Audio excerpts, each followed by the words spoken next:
It's only fitting the first day of spring was on Monday, immediately followed by the first day of Georgia spring football drills on Tuesday.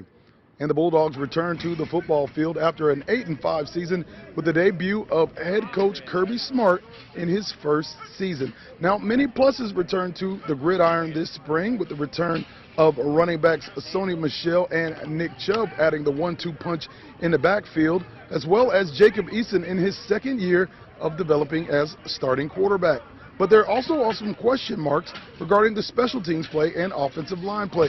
But one thing about it is back to work for the Dogs, and Coach Kirby Smart expects to have a huge impact from a couple of Central Georgia players, including Houston County freshman Jake Fromm at quarterback and Macon County's Roquan Smith at linebacker in a unique reserve role.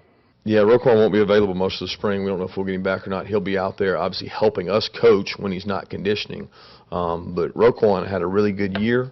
Roquan is a kid who works as hard as any kid I've been around when it comes to daily practice habits, weight room practice habits. He's a guy that competes his tail off. Excited to see where he goes and how much he works this spring at the leadership aspect. I mean, Jake Fromm's a talented young man who's going to come in here and compete.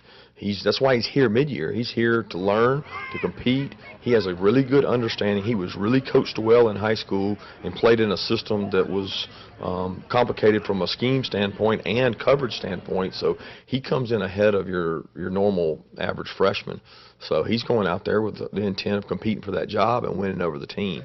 And that's what we expect him to come out and compete and do.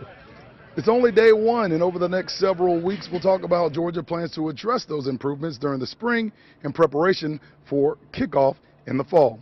In Athens, Marvin James, 13 WMAZ, Eyewitness Sports.